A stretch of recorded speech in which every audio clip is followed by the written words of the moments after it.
మోకాళ్లలో గుజ్జును పెంచి నొప్పిని తగ్గించి సర్జరీని దూరం చేసే ఫ్రీడమ్ వాక్. నమస్తే, నేను Keshav. Welcome to Suman TV. Exit polls మొదలయ్యాయి. ఎగ్జిట్ పోల్స్ ఎప్పుడు వస్తే అప్పుడు ఎవరు గెలుస్తారనేటువంటి అంశం పైన చర్చ మరింత వేడెక్కేటువంటి అవకాశం ఉందని అందరూ కూడా భావిస్తున్నారు. దానికి తగ్గట్టుగానే ఆంధ్రప్రదేశ్లో ఎవరు గెలవబోతున్నారనేటువంటి అంశం ఇప్పుడు దేశవ్యాప్తంగా ఆసక్తిని రేకెత్తిస్తున్నటువంటి పరిస్థితి ఉంది. ఈ నేపథ్యంలో ఎగ్జిట్ పోల్స్కి సంబంధించి కర్తోసిస్ సంస్థ చేసినటువంటి ఎగ్జిట్ పోల్స్ ఏ విధంగా వచ్చాయి, అసలు అనుసరించినటువంటి విధానం ఏంటి, ఎవరు గెలవబోతున్నారు, ఈ అంశాలు మనం విశ్లేషించేటువంటి ప్రయత్నం చేద్దాం. మనతో పాటు కర్తోసిస్ సంస్థ ద్వారా ఈ సర్వేలు నిర్వహించినటువంటి కాకర్ల చంద్రశేఖర్ గారు ఉన్నారు. చంద్రశేఖర్ గారు నమస్కారం. నమస్తే సార్. నమస్తే సార్. చంద్రశేఖర్ గారు, ఏంటి మీ సంస్థ, ఏంటి క్రెడిబిలిటీ, ఏంటి ఎగ్జిట్ పోల్స్ అంటే ఒక అటెన్షన్ అయితే ఉంది ప్రజెంట్. సో మీరు ఎన్నాళ్ళ నుంచి చేస్తున్నారు? మీ ఎగ్జిట్ పోల్ డేటా అనలైజ్ చేసే ముందర మీ ఇంట్రొడక్షన్ చెప్పండి సార్. ముఖ్యంగా నమస్తే సార్. నా పేరు కాకర్ల చంద్రశేఖర్ అని. నేను నంబర్ 1 న్యూస్ ఛానల్లో కూడా ఇంతకుముందు సీఈఓగా వర్క్ చేశాను. మీడియా సంస్థల్లో కూడా ఇంతకుముందు కూడా అనాలిసిస్ ఇచ్చేవాడిని. అప్పుడు ముఖ్యంగా ప్రశాంత్ కిషోర్ వారు 10 years బ్యాక్ అప్పుడు చేసేటప్పుడు కూడా మనం అంతకన్నా ముందే ముఖ్యంగా డెమోగ్రఫిక్ పొలిటికల్ రీసెర్చ్ పైన, pre poll post poll management strategies పైన చాలా వందల మందికి మనం చాలా మందికి సేవలు అందించామండి. మనం ప్రీ పోల్ గా ఎలా, వాళ్ళు ఒక ఎమ్మెల్యే ఎలా అవ్వాలి, వాళ్ళకి ఎటువంటి స్ట్రాటజీస్ ఇవ్వాలి, సో అక్కడి నుంచి మీడియా రిలేషన్షిప్ మేనేజ్మెంట్ ఎలా ఉండాలి, ఓటర్ రిలేషన్షిప్ మేనేజ్మెంట్ లో ఎలాంటి స్ట్రాటజీస్ ఒక ఎమ్మెల్యే తాలూకా ఉండాలని చెప్పేసి మనం చాలా వరకు వాళ్ళకి స్ట్రాటజీస్ ఇస్తూ, ముఖ్యంగా మనం పొలిటికల్ స్ట్రాటజిస్ట్ గా చాలా వరకు మనం ఇంతకు ముందు కూడా 10 years బ్యాక్ కూడా ఈశాన్య రాష్ట్రాల్లో గతంలో మీరు చేసినటువంటి ఎగ్జిట్ పోల్స్ కానీ, లేదా ప్రీ పోల్ సర్వేలు కానీ, పోస్ట్ పోల్ అనాలిసిస్లు కానీ, వాటి ట్రాక్ రికార్డ్ ఏ విధంగా ఉంది? ముఖ్యంగా మీరు చూసుకున్నట్టయితే, ముఖ్యంగా మీరు ఇప్పుడు నెట్ లో కూడా చూసుకోవచ్చు అండి. కుర్టోసిస్ ఎగ్జిట్ పోల్స్ అని మీరు ఇంతకు ముందు కూడా పాతగా చూసుకున్నట్టయితే మీకు 8 or 9 years బ్యాక్, ఇప్పుడంటే సర్వే సంస్థలో విపరీతంగా వచ్చాయి కానీ అండి. నేను యాక్చువల్గా MBA గ్రాడ్యుయేట్ నుండి, so I have done MBA from good business school. So we do a very demographic political research చేస్తామండి. ముఖ్యంగా ఒక స్ట్రాటా తీసుకుని ఆ సైంటిఫిక్ మేము వాడే మెథడాలజీ ఏంటంటే, సో ఈ విధంగా మేము ముఖ్యంగా ప్రతి స్టేటాను, ప్రతి నియోజకవర్గాన్ని కూడా ఈ విధంగా డివైడ్ చేస్తూ, అక్కడ మహిళలు ఎంతమంది ఉన్నారు, మహిళా ఓటర్లు ఏ విధంగా ఉన్నారు, మిగతా ఓటర్లు ముఖ్యంగా ఈ విధంగా రకరకాల ఓటర్స్ ఉంటారండి. ముఖ్యంగా అందులో వర్కర్స్ ఎంతమంది ఉన్నారు, ఎంప్లాయీస్ ఎంతమంది ఉన్నారు, ఆ ఎంప్లాయీస్ లో వీళ్ళు నార్మల్ గా లాస్ట్ ఇయర్ ఎలా పోలింగ్ పడింది, వీళ్ళు ఎలా షిఫ్ట్ అయ్యారు, అలాంటివన్నీ కూడా మేము కంపల్సరీగా ఇవన్నీ ఇలాగా మేము మామూలుగా ప్రతి దాంట్లో ప్రాతిపదికన తీసుకుంటూ, మా దగ్గర చాలా పెద్ద టీం ఉందండి. ఆ టీంతో అనాలిసిస్ చేస్తూ పర్ఫెక్ట్ గా శాంప్లింగ్ టెక్నిక్స్, మేము తీసుకునే శాంపుల్ టెక్నిక్స్ ముఖ్యంగా ప్రాతిపదికన ఏ ప్రాతిపదికన ఒక వాటర్ ఎలా షిఫ్ట్ అవుతున్నాడు, ఇంతకుముందు ఎలా షిఫ్ట్ అయ్యాడు, ఇప్పుడు వాళ్ళకి ఎలా ఉంది జనాల్లో నాడి అనేదాన్ని ఓటర్ టర్న్అవుట్ మేనేజ్మెంట్ అంటారండి. దాన్ని ముఖ్యంగా దాన్ని ఏంటంటే స్ట్రాటజిక్ పొలిటికల్ కాంపిటేటివ్ గెయిన్ అంటామండి. So we will look in to, ఎవరైతే ఇప్పుడు సపోజ్ ఒక క్యాండిడేట్ వైఎస్ఆర్సీపీ ఉన్నాడు, సో ఆయనకి స్ట్రాటజికల్ పొలిటికల్ మొమెంటం ఎలా ఉంది, ఆ స్ట్రాటజిక్ గా ఆయనకి ఎలా ఉన్నాడు, ఎత్తు వాళ్ళు ఎలా ఉన్నాయి, వాటిని చూస్తూ జనాల మధ్యలో ఏమనుకుంటున్నారు, వాటి పరంగా మేము కొన్ని క్వశ్చనేర్ రాసుకుని ఉంటామండి. ఆ క్వశ్చనేర్ తరపున ఇండైరెక్ట్ గా ఒక వ్యక్తి దేనికి ఓటేసాడని ఎవరు ఓపెన్ గా చెప్పరండి, మీకు కూడా తెలుసు అది. సో మేము డిఫరెంట్ వేగా వాళ్ళకు అటైర్ అంటారు దాన్ని. So different ways of attires of questions వాళ్ళకి వేసి మేము వాటిలో రాబడుతూ, అది కాకుండా మేము ముఖ్యంగా వాడేది ఆర్టిఫిషియల్ ఇంటెలిజెన్స్ అండి. మా దగ్గర ఆర్టిఫిషియల్ ఇంటెలిజెన్స్ టూల్స్ కూడా ఉన్నాయి, మా దగ్గర మంచి సాఫ్ట్వేర్ పీపుల్ ఉన్నారు. సో ఇలాంటి ఆర్టిఫిషియల్ ఇంటెలిజెన్స్ ద్వారా ముఖ్యంగా డేటా అంతా తీస్తూ మేము డేటా కలెక్షన్ కానీ, మీరు తీసుకునేటువంటి క్రైటీరియా కానీ, ఇప్పుడు ఆల్మోస్ట్ అన్ని సంస్థలు కూడా కొన్ని విషయాలు ఇదే పారామీటర్స్, ఇదే అంశాల మీద చెప్తున్నటువంటి పరిస్థితి ఉంది. ఎగ్జిట్ పోల్స్ మీద చాలా హోప్స్ ఉన్నాయి. ఎగ్జిట్ పోల్స్ రిలీజ్కి సంబంధించి దేశవ్యాప్తంగా కూడా అటెన్షన్ ఉంది. కొన్ని సంస్థలు ఇచ్చేటువంటి రిపోర్ట్స్ ఇటు చూపిస్తున్నాయి, మరికొన్ని సంస్థలు చూస్తే అటు చూపిస్తున్నాయి. సో మీ సంస్థకి సంబంధించి ముఖ్యంగా అండి మీరు గూగుల్లో కూడా కొట్టి చూసుకోవచ్చండి. ఈరోజు www.kurtosis.co.in అని కొడితే మీకు ఆల్రెడీ ఇండియాలో ఒక్క ప్లాగియరిజం కూడా, ఓటర్ రిలేషన్షిప్ మేనేజ్మెంట్ అంటే ఇలాంటి సర్వీసెస్ కానీ, 360 degree పొలిటికల్ అనాలిసిస్ కానీ ఇలాంటివి చేసే సంస్థలు కూడా ఎక్కడ కూడా మీరు మీరు ఓట్ వాయిస్ మేనేజ్మెంట్ కానీ పొలిటికల్ వాల్యూ ఎడిషన్ ఇలాంటి టర్మ్సే చాలా మందికి తెలియదండి. ఇవన్నీ కొత్తవి. ఇవన్నీ only who prepare from top level this thing services policy making పైన ఐడియా ఉన్న వాళ్ళకే ఇది ఐడియా ఉంటుందండి. That is different thing. ముఖ్యంగా మేము ఏ పార్టీకి కానీ ఎప్పుడు కూడా లాస్ట్ టైం కూడా మనం తెలంగాణ అనాలిసిస్ చేసినప్పుడు కూడా మనం అప్పుడు కూడా 67, 65 వస్తాయనే 67 అని చెప్పాము. దాదాపు 4 సీట్లే కొంత తక్కువలోనే నియర్ గా ఉంటాయండి. ముఖ్యంగా మనం ఎవరి పక్క మనం ఉండమండి. ముఖ్యంగా ఓటర్ నాడి ఎలా ఉంటుంది, ఒక సామాన్య మానవుడు ఏమనుకుంటున్నాడు, ఆయనకి ఏం కావాలి అనే విషయం కూడా మనం రైట్. మీరు ఇచ్చినటువంటి డేటాను ఒకసారి అనలైజ్ చేసేటువంటి ప్రయత్నం చేద్దాం. ఆల్రెడీ నా దగ్గర మీరు పంపినటువంటి ప్రజెంటేషన్ ఉంది. సో ఈ డేటా ప్రకారం చూస్తే కనుక ఏపీలో ఎవరు గెలవబోతున్నారు అనేటువంటి అంశానికి మీరు ఇచ్చిన పారామీటర్స్ ఒకసారి పరిశీలిద్దాం. అంటే ఈ ఓటు పర్సంటేజ్ విషయంలో 51% ఉమెన్ ఓటింగ్, 49% మెన్ ఓటింగ్ అనేటువంటి క్రైటీరియాని మీరు ఈ 2024 అనాలిసిస్లో చేశారు. అలానే పోస్టల్ బ్యాలెట్ అనాలిసిస్ కూడా చేశారు. ఫైనల్గా మీరు ఇచ్చినటువంటి రిజల్ట్ అంటే వాళ్ళకి వచ్చేటువంటి పాజిటివ్ ఫ్యాక్టర్స్, వీళ్ళకి వచ్చేటువంటి పాజిటివ్ ఫ్యాక్టర్స్, అలానే ఇద్దరికి ఉన్నటువంటి నెగిటివ్ ఫ్యాక్టర్స్ కూడా మీరు అనలైజ్ చేశారు. సో నంబర్స్ పరంగా చూస్తే ఇప్పుడు ప్రజెంట్ అధికారంలో ఉన్నటువంటి పార్టీకి 64 నుంచి 66 స్థానాలు వస్తాయన్నారు. ఏ విధంగా, ఏ క్రైటీరియా ఇది? మీకు వచ్చినటువంటి గ్రాస్ రూట్ లెవెల్ ఇన్ఫర్మేషన్ని డీకోడ్ చేస్తే ఇది వచ్చింది అని ప్రజలు నమ్మాలంటే మీరేం చెప్తారు? మీ వైపు నుంచి ఉండేటువంటి పాజిటివ్ ఫ్యాక్టర్స్ ఏంటి మీ అనాలిసిస్? ముఖ్యంగా అండి యాక్చువల్గా ఇక్కడ ఏంటంటే అప్పటికి ఇప్పటికి మీరు అప్పుడు ఇప్పుడు చూస్తే దాదాపుగా బేసిక్ గా ఒక కామన్ మ్యాన్ అనే ఆయన ముఖ్యంగా ఇక్కడ రెండు విషయాలండి. ఒకటి వెల్ఫేర్, ఒక డెవలప్మెంట్, రెండే విషయాలుగానే ఇది నడిచింది. జనాలు కూడా 2 విషయాలు కంప్లీట్ గా మా అనాలిసిస్ లో డివైడ్ అయిపోయారండి. చాలా మంది డెవలప్మెంట్ అనే మాట మాట్లాడారు. అంటే మా అనాలిసిస్ లో మేము వేసినట్లో డెవలప్మెంట్ అనే మాట మాట్లాడే కేటగిరీ వాళ్ళు ఒకవైపు ఉన్నారు. వెల్ఫేర్ స్కీమ్స్ అనే వాళ్ళు ఉన్నారు.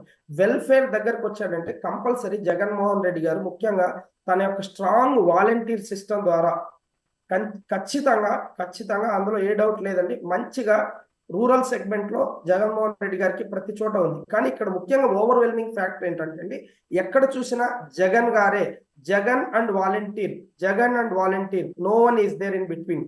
సో ఆ ఫ్యాక్టర్ వచ్చేసి సో అదే ఎక్కువ జగన్ వైపే. అందుకోసమే చాలా మంది కొత్త క్యాండిడేట్లు ఉండడం కూడా కొంతవరకు. అది కాకుండా ఇప్పుడు చూసుకుంటే మీరు ప్రతిపక్షం కూడా డెవలప్మెంట్ చేయలేదని వాళ్ళు కూడా చాలా గ్రాస్ రూట్ లో చేశారండి. సో ఇంకోటి ఏంటంటే ముఖ్యంగా ఎస్సీ కమ్యూనిటీలో కూడా లాయల్ ఓటు షేర్ కూడా చాలా పడ్డదండి జగన్ గారికి. సో అది కాకుండా ముఖ్యంగా వాళ్ళ ఎలక్షన్ స్ట్రాటజిక్ ప్లానింగ్ టీం కూడా చాలా స్ట్రెంగ్తన్ గా ఉంది జగన్ గారికి. మీరు ఇప్పుడు చూసారంటే, మీరు ఇప్పుడు ఒక యూట్యూబ్ కొట్టండి, ఒక ఏదైనా కొట్టండి, వాళ్ళదే కంపల్సరీ. ముఖ్యంగా మీడియా ప్రెజెన్స్ కూడా జగన్ గారి టీం వాళ్ళకి అది చాలా ప్లస్ అయిందండి.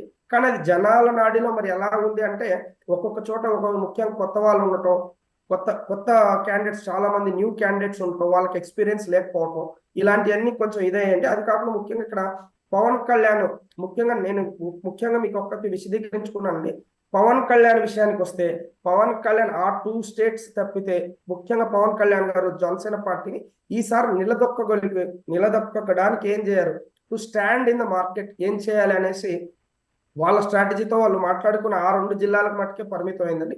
మా సర్వేలో అంతగా ఎక్కువ, ముఖ్యంగా రాయలసీమ జిల్లాలో మీరు చూసినట్టయితే, రాయలసీమ జిల్లాలో పెద్దగా ఓటర్ టర్న్అవుట్ అంటారండి, ఆ ఓట్ షిఫ్ట్ అనేది జరగలేదండి. మాకు తెలిసిన డేటాలో ఓట్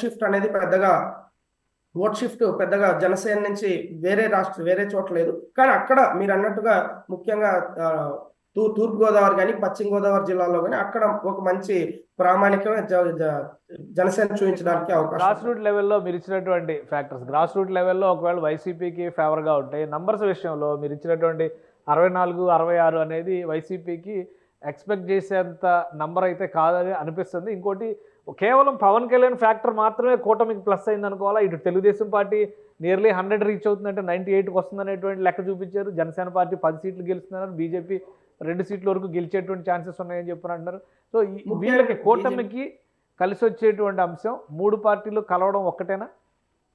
3 పార్టీలు కలవడం కాదండి, ముఖ్యంగా కంపల్సరీగా డెఫినెట్ గా జనాలు ఇక్కడ డివైడ్ అయిపోయారండి. మీరు ముఖ్యంగా చూసుకున్నట్టయితే జగన్ గారికి ఉండే ప్లస్ ఏంటంటే, ఆయన కంటిన్యూస్ గా అంత వ్యతిరేకత, ఇప్పుడు యాంటీ ఇన్కంబెన్సీ అంటామండి మనం. సో లాస్ట్ టైం కూడా చంద్రబాబుకి కూడా మీరు చూసుంటే, చంద్రబాబు మీద కూడా అంత యాంటీ ఇన్కంబెన్సీ లేదండి. అక్కడ జగన్ గారికి ఒక ఛాన్స్ ఇవ్వాలి అన్న విషయంతో జనాలంతా ఒక మోటివ్ లో ఉన్నారు. కానీ ఇక్కడ కూడా ఇప్పుడు మా సర్వేలో మాకు తెలియదు ఏంటంటే, ప్రతి ఒక్కరు వెల్ఫేర్ తీసుకునే 90% ఆఫ్ ద పీపుల్ వెల్ఫేర్ తీసుకునే ప్రతి ఒక్కరు కూడా, అంటే ఐ మీన్ లైక్ ఈ 1,40,00,000 ఎవరైతే బెనిఫిషియర్స్ ఎవరైతే ఉన్నారో అందులో 90% ఆఫ్ ద పాపులేషన్ మాకు వస్తుంది, మా ఇంటికి వస్తుంది, సచివాలయం ఫ్యాక్టర్ కూడా వాళ్ళకి ప్లస్ అయినాయి కాబట్టి, సో ఇలాంటి కొన్ని ఈక్వేషన్స్ ఉన్నాయని ముఖ్యంగా రాయలసీమలో అంతగా ఇంతకుముందు టీడీపీ అంత స్ట్రాంగ్ గా లేదండి. ముఖ్యంగా కడప జిల్లాలో మీరు చూసుకుంటే కేవలం ఒక సీట్కి అక్కడ పరిమితం కాబోతుంది. కర్నూలు జిల్లాలో కూడా కేవలం మీరు ఇప్పుడు చూసుకున్నట్లయితే మీకు నేను ఓన్లీ ఒక్కటే అనాలిసిస్ చేయాలనుకున్నాను. ముఖ్యంగా ఒకే ఒక నియోజకవర్గాన్ని తీసుకుని చెప్తానండి. మీకు ముఖ్యంగా ఆదోన్ నియోజకవర్గం తీసుకుంటే అక్కడ మంగళ వాళ్ళు 6,000 మంది ఉన్నారండి. మంగళ వాళ్ళు ఉప్పర్ క్యాస్ట్ వాళ్ళు 5,000 మంది ఉన్నారు. అక్కడ మీకు కొన్ని విలేజెస్ మా సర్వేలో తెలిసిందంటే మాంత్రికి, దొడ్డనగేరు, గణేకల్లు, చిన్న బొనేహల్లు ఇలాంటి విలేజెస్ పాండవగల్ అని చూసుకుంటా ఉంటే యాక్చువల్ గా ఎప్పుడు కూడా అది బీజేపీ సీట్ కాదండి. బీజేపీ ఎప్పుడు అక్కడ బీజేపీకి ఏ విధమైన, అంటే జస్ట్ ఓన్లీ ఒక ఏబీవీపీ బజరంగ్ దళ్ వాళ్ళు ఉన్నంత మాత్రం కాదు, కర్నూలు జిల్లాలో అంత ప్రామాణికం బీజేపీకి అయితే లేదండి. అలాంటి చోట ఈ రోజు బీజేపీ అక్కడ టఫ్ ఫైట్ ఇవ్వగలిగింది అంటే కేవలం అక్కడ ఉండే సాయిప్రసాద్ రెడ్డి గారు, ఎమ్మెల్యే సాయిప్రసాద్ రెడ్డి గారు ఓన్లీ చాలా తక్కువ ఓట్లతో బయటపడే అవకాశం ఉందంటే ఎంత టైట్ ఫైట్ నడుస్తుందో మీరు ఒకసారి ఊహించుకోవచ్చండి. ముఖ్యంగా బీజేపీకి నల్లమిల్లి లాస్ట్ గా వెళ్ళిన ఆయన దాదాపు ఆయన విజయం ఖరారయ్యే అవకాశాలే ఉన్నాయి. ఒకసారి జిల్లాల వారీగా మీరు ఇచ్చినటువంటి ఫిగర్స్ కూడా ఒకసారి మనం చూద్దాం. అంటే 15 years క్యాలిక్యులేషన్స్ అన్ని కూడా మీరు అనలైజ్ చేశారు. అలాగే జిల్లాల వారీగా చూస్తే కనుక కూటమికి ఆల్మోస్ట్ 10 జిల్లాల్లో ఒక ఫేవర్ ఇది ఉంది అనేటువంటిది చూపించారు. అంటే ఆల్మోస్ట్ 9 జిల్లాల్లో కూటమికి ఎక్కువ అడ్వాంటేజ్, కూటమికి ఎక్కువ ఎడ్జ్ వస్తుంది. ముఖ్యంగా కోస్టల్ బెల్ట్ మొత్తం అటు శ్రీకాకుళం మొదలుపెట్టి చూస్తే కనుక ఇటువైపు నెల్లూరు జిల్లా వరకు కూడా కూటమికి ఎడ్జ్ వస్తుంది అనేటువంటి ఒక లెక్క చూపించారు.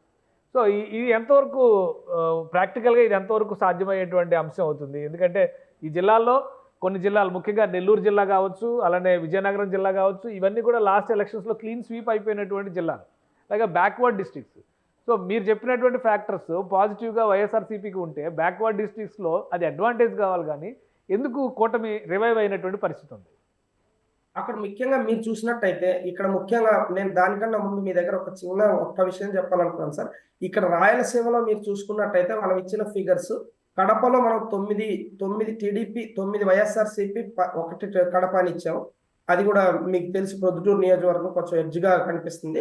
ఇక కర్నూలు చూసుకుంటే 9-4గా ఇచ్చాం. సో రాయలసీమలో మొత్తంగా మళ్ళా డెఫినెట్ గా వైఎస్ఆర్సీపీనే స్ట్రాంగ్ గా ఉందండి. ఇక్కడ ఏంటంటే ముఖ్యంగా మీరు శ్రీకాకుళం కానీ, ముఖ్యంగా ఇప్పుడు జిల్లాల వారీగా తూర్పుగోదావరి జిల్లా మీరు చూసుకున్నట్టయితే అక్కడ నల్లమిల్లి రామకృష్ణారెడ్డి గారిది ఆల్రెడీ అక్కడ బీజేపీ క్యాండిడేట్ కూడా లేదు. లాస్ట్ మినిట్ లో ఆయన్ని చేంజ్ చేశారు. మీకు తెలుసు, ఎన్నో సర్వేలు చేసి చాలా ఇది చేసి ఈవెన్ బీజేపీ అధిష్టానం కూడా పయనించేసిన తర్వాత లాస్ట్ ఆ క్యాండిడేట్ ఇచ్చారు. ఆయన పక్కా గెలవబోతున్నారు అన్నారు. అదేవిధంగా పిఠాపురంలో కానీ మీరు చూసినట్లయితే ఆయన కూడా భారీ మెజారిటీతో పిఠాపురం కూడా పవన్ కళ్యాణ్ గారు గెలవబోతున్నారు. అక్కడ తూర్పుగోదావరి జిల్లా మీరు చూసినట్లయితే వైసీపీకి తాడిశెట్టి రాజా గారు కానీ ఇక్కడ వైసీపీకి గెలవబోయే ఛాన్సెస్ ఎక్కువ ఉన్నాయండి. మీరు ఇంకా పంతం నానాజీ గారు కానీ, జనసేన, ఇవన్నీ ఫ్యాక్టర్స్ చూస్తే అక్కడ జనసేన దాదాపు తూర్పుగోదావరి జిల్లాలో మీకు జనసేన 3 సీట్లు దాదాపు తూర్పుగోదావరి జిల్లాలో 3-4 సీట్లు గెలవబోయే ఛాన్స్ ఎక్కువ ఉందండి అక్కడ ముఖ్యంగా. సో ఇంకోటి ఏంటంటే అక్కడ గోరంట్ల బుచ్చయ్య చౌదరి గారు కూడా చాలా స్ట్రాంగ్ గా ఉంటాం. ఇలాంటి ఫ్యాక్టర్స్ అన్ని, ఎందుకంటే మీరు ఇప్పుడే ఈ అనాలిసిస్ అంటున్నాం సార్, మరి ఇదే అనాలిసిస్ మీరు కొంచెం 2000 లాస్ట్ టైం చూస్తే అదే క్లీన్ స్వీప్ టీడీపీ చేసిన పరిస్థితులు కూడా మనం చూడొచ్చు సార్ మనం. సో సేమ్ ఇదే మా అనాలిసిస్ లో సేమ్ థింగ్స్ రివర్స్ అవుతాయని తేలింది sir. 2014 exit poll figures maximum ఇవే రిఫ్లెక్ట్ అయ్యే అవకాశం ఉందా? ఎంతవరకు నమ్మొచ్చు వీటిని? సార్ ముఖ్యంగా ఇప్పుడు మీరు ఇప్పుడు చూసుకున్నట్టయితే వైజాగ్ అయినా మీరు చూసుకున్నానంటే వాసుపల్లి గణేష్ గారికి అక్కడ వైసీపీ గుడ్ ఇమేజ్ ఉందండి. సో మన డేటాలో కూడా వైసీపీలో వైజాగ్ లో కంపల్సరీ గెలుస్తుందనే మనం చెప్పాం. ఎందుకంటే చాలా నిజానికి దగ్గరగా ఏది ఉంటే మనం ఇప్పుడు ముఖ్యంగా ఇప్పుడు మీరు అక్కడ వాసుపల్లి బాగా కలిసిపోతారు అన్న విషయం మటుకు బాగా ఉందండి అక్కడ. ఒకటి చంద్రశేఖర్ అంటే ఓవరాల్ ఫ్యాక్టర్స్ చూసినప్పుడు వైసీపీ నాయకులు పదే చెప్తున్నటువంటి మాట, కుప్పంలో చంద్రబాబు నాయుడు ఓడిపోతారు, అలానే మంగళగిరిలో లోకేష్ ఓడిపోతారు, పవన్ కళ్యాణ్ కూడా చాలా టఫ్ ఫైట్లో గెలిచే అవకాశం ఉంటుంది, స్వల్ప ఎడ్జ్ మాత్రమే ఉండే అవకాశం ఉంటుంది. గ్రౌండ్లో నిజంగా అటువంటి పరిస్థితి ఉందా? గ్రౌండ్ లో ముఖ్యంగా చూస్తే అండి అలాంటి పరిస్థితి అయితే గ్రౌండ్ లెవెల్లో చంద్రబాబు గారు ఓడిపోయే ఛాన్స్ అంటూ అసలు ఏది లేదండి. ముఖ్యంగా మీకు తెలుసు ఈ విషయం, అప్పుడు వాళ్ళు మున్సిపాలిటీ గెలవగలిగారు. So that is different politic దీన్ని పొలిటికల్ పారాబోలా అంటామండి మేము దీన్ని. ఈ పొలిటికల్ పారాబోలాలో క్యూబిక్ పైన చాలా ఫ్యాక్టర్స్ డిపెండ్ అయి ఉంటాయండి ఇక్కడ. So different factors, different demographic analysis మనం చేసి చూస్తే అక్కడ డిఫరెంట్ ఈక్వేషన్స్ మీద ఆధారపడి ఉంటుంది. కానీ కంపల్సరిగా పవన్ కళ్యాణ్ గారు minimum to minimum Pawan Kalyan గారు తక్కువలో తక్కువ అంటే కూడా 25,000 to 30,000 మెజారిటీతో బయటపడిపోతున్నారండి. ముఖ్యంగా అక్కడ ఆయన టీడీపీ నుంచి వర్మ గారు చేసిన సహకారం కానీ, బయట అదే పనికి పవన్ కళ్యాణ్ గారు అభిమానులు అయితే ఉంది, కాపు సంఘాల అభిమానులు అయితే ఉంది, బయట నుంచి వచ్చి స్వచ్ఛందంగా, ముఖ్యంగా సాఫ్ట్వేర్ ఎంప్లాయీస్ అయితే ఉంది, బయట నుంచి వచ్చిన వాళ్ళు స్వచ్ఛందంగా చేసిన రోజులు ఉన్నాయండి. సో ముఖ్యంగా ముఖ్యంగా మీరు ఇప్పుడు జనసేన కూడా చూసుకున్నట్టయితే ఎప్పుడు కూడా జనసేన టోటల్ గా, నేను అదే చెప్పానండి, మొత్తం మీద జనసేన కాన్సన్ట్రేట్ చేయలేదు. ఓన్లీ వాళ్ళు చేసింది ఓన్లీ 21 సీట్స్ పైన. ఎందుకంటే వాళ్ళ యొక్క ప్రెజెన్స్ ఇప్పుడు వాళ్ళకి ఎంతో అవసరం. ఇప్పుడు కూడా పవన్ కళ్యాణ్ చెప్పినటువంటి ఫ్యాక్టర్ మొత్తం అంతా కూడా ఒక దీని కింద తీసుకుని 2019లో ఫెయిల్ అయ్యాం, తక్కువ స్థానాలైనా కానీ ఎక్కువ రిజల్ట్ వచ్చేలా కష్టపడదాం అన్నారు. అంటే అది సక్సెస్ అవడానికి స్కోప్ ఉందంటారా మీ స్టడీ ప్రకారం? 100% అండి, 100% ఆ సూచనలే ఉన్నాయండి. ముఖ్యంగా వాళ్ళు పోటీ చేసింది చూస్తే 21 సీట్ల దగ్గర పోటీ చేశారు. ముఖ్యంగా మీరు చూస్తే జనసేనకు నిర్మాణాత్మకంగా ఒక పవన్ కళ్యాణ్ గారు చూస్తే, వాస్తవంగా చెప్పాలంటే ఒక పవన్ కళ్యాణ్ గారు తప్పితే మెత్తగా నాదెండ్ల మనోహర్ గారికి ఉన్నా కూడా అక్కడ ఇక వేరే సెకండ్ లెవెల్ లీడర్షిప్ అనేది ఏది లేదు. అన్ని తానై ఆయన పోషించాడు, ఆయన కష్టాలు తెలుసు, ఇవన్నీ తెలుసు. కాబట్టి నిర్మాణాత్మకంగా వాళ్ళ అసెంబ్లీలో అడుగు పెట్టాలి, వాళ్ళ వాయిస్ వినిపించాలి, పార్టీ ఫార్మేషన్ జరగాలి, గ్రాస్ రూట్స్ లో ఉండాలి. అంటే గ్రాస్ రూట్ లో పార్టీ నిలదొక్కోవాలి, పార్టీ నిర్మాణం జరగాలి అంటే ఆయన తీసుకున్న ఒక సెల్ఫ్ డెసిషన్ అండి ఇది. డెఫినెట్ గా ఆ డెసిషన్ పవన్ కళ్యాణ్ గారి పార్టీకి ముందుకు డెఫినెట్ గా నేను ఏ పార్టీ అయినా పెడితేనే, ఇప్పుడు పెద్ద పెద్ద పార్టీలైనా పెడితే ఒక్కరోజే ఇదవు. ముఖ్యంగా మీరు చూసుకున్నట్టయితే స్టార్టింగ్ గా పవన్ కళ్యాణ్, నేను అప్పుడు అనాలిసిస్ చేసేటప్పుడు కూడా నంబర్ 1 లో కూడా చాలా చేసామండి అక్కడ. అప్పుడే మనం చెప్పేవాళ్ళం, ఎందుకంటే ఎప్పుడు కూడా పవన్ కళ్యాణ్ కార్పొరేట్ స్థాయిలోనే దాన్ని ఆలోచిస్తున్నారు. కానీ గ్రాస్ రూట్ లో ఒక పేద వ్యక్తికి డౌన్ లెవెల్లో ఇప్పుడిప్పుడే పార్టీ పుంజుకునే టైంలో, మొన్న లాస్ట్ 2 years లో చూస్తే బాగానే పుంజుకునే టైంలో పవన్ కళ్యాణ్ గారు చాలా మంచి డెసిషన్ తీసుకున్నారు. మా దృష్టిలో 8 నుంచి 10 సీట్లు వస్తే కూడా చాలా మంచి విషయమే.